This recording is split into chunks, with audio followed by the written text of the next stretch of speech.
Yes, Kenya. Tamu sana, yes.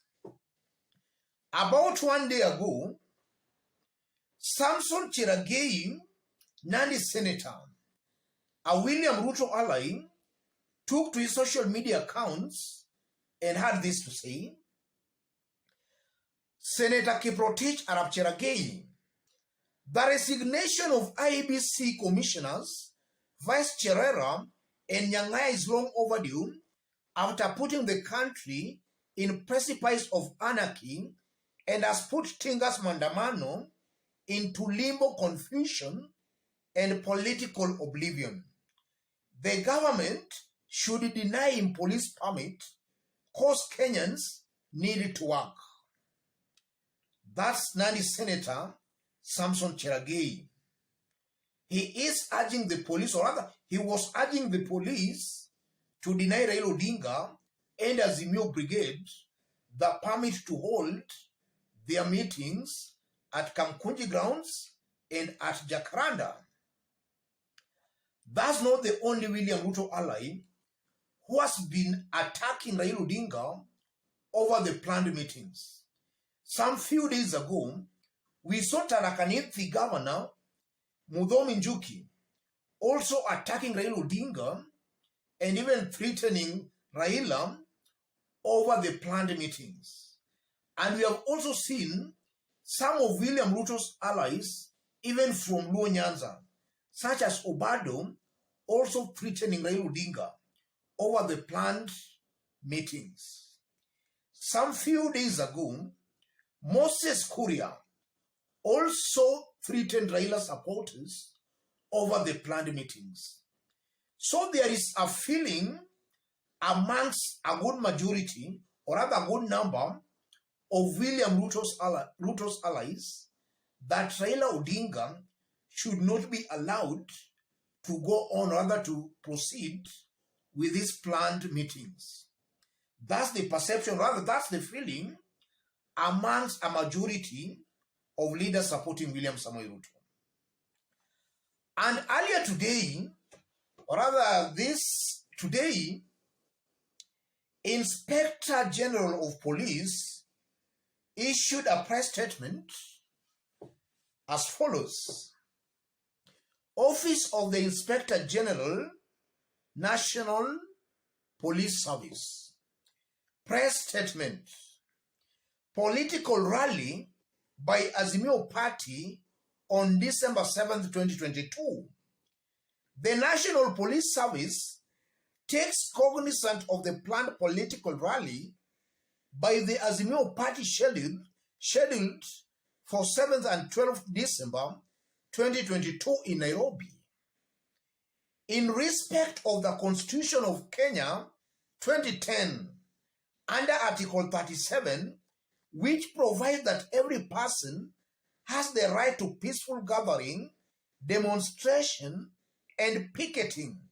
The law further provides under Article 33(3) of the Constitution that in exercising the freedom of expression, every person shall respect the rights of others. In this regard, the National Police Service will provide adequate security for the planned rallies, and we call upon all members in attendance to maintain peace. However, any breach of peace shall be dealt with in accordance with the law. Nugabo, CBS OGW, for Inspector General, National Police Service, December 6, 2022. Yes. So it's official. The police has allowed Raila's planned meetings to proceed. In this video, I want us to dig deep into this story to understand the games being played here, because it's a fact that amongst William Ruto's allies, they were requesting the police not to allow Raila proceed with the planned meetings. And Rigathi Gachagua and William Ruto when they were campaigning, they made it very clear that there will be no mandamano, no demonstrations. And they were really talking tough against those mandamano and demonstrations. Why is it now that the police, why is it that William Ruto's government is now allowing the mandamanos and the demonstrations? Yes. Because according to this letter, this letter by the police actually confirms this as a political rally. And a rally can easily turn into a mandamano.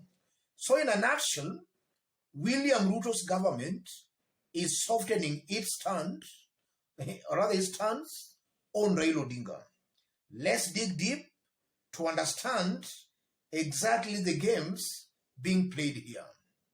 If you are watching us for the very first time, subscribe, give this video a like. Yes. For those who are keenly following Uhuru Kenyatta, before Uhuru Kenyatta became the president, Uhuru at times used to talk tough. And Kenyans felt that upon Uhuru Kenyatta being the president, he was going to deal firmly and very ruthlessly with Raila Odinga.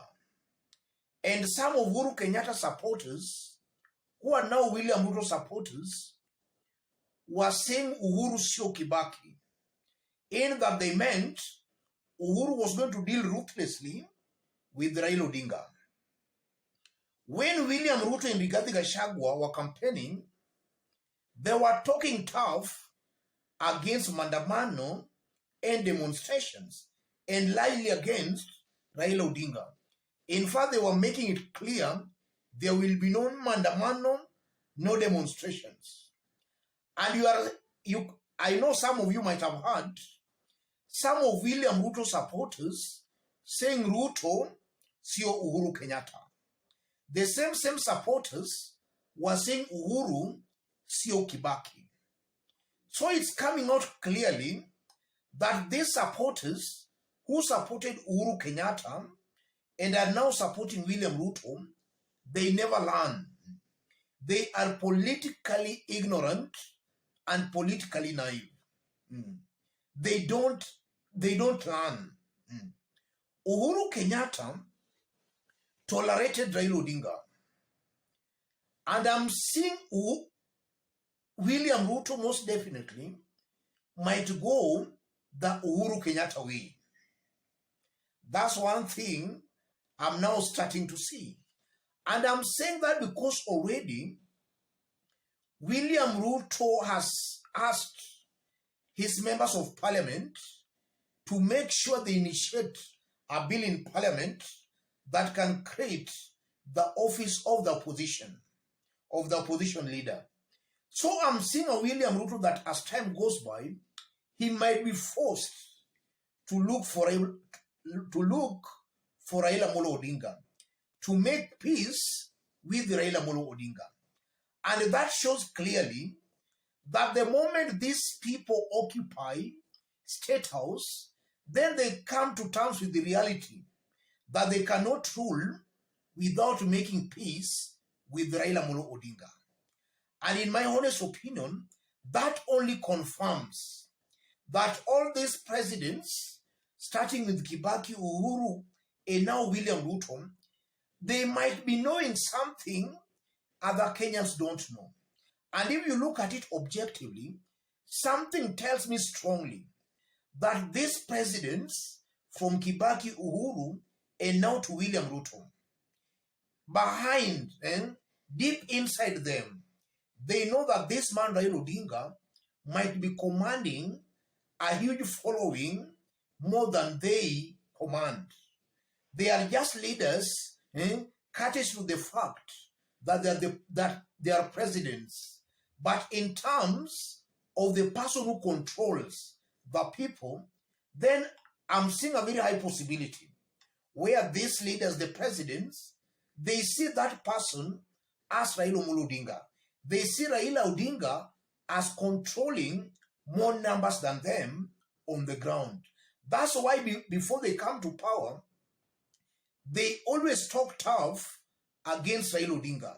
But upon getting that power, they soften their stance. They come to realize that this is a man who you cannot just actually take for granted or just joke around with. That's something I'm seeing here, ladies and gentlemen. And then secondly, William Ruto and his government, they are softening their stand on Raila Odinga to create a perception that they are a democratic kind of a government. William Ruto is trying to please the international community. He wants to present an image of a democratic leader. That's also something I'm seeing here. And then finally, I'm seeing a William Ruto's team who knows that should they interfere with Raila's planned meetings, then things can even get complicated for them. And that can even make it hard for them to rule. And you never know. It can maybe go the Arab Spring way. So William Ruto and his team are also very careful on how they handle Raila Odinga. Something tells me strongly they fear this man, Raila Odinga. Let me stop it there, ladies and gentlemen. If you are watching us but you have not yet subscribed, kindly subscribe. Give this video a like. If you want to support our channel, I've pinned my number on the comment section. Contact me through the number or feel free to channel your support as always to the number. Let's meet in our next analysis. Thank you.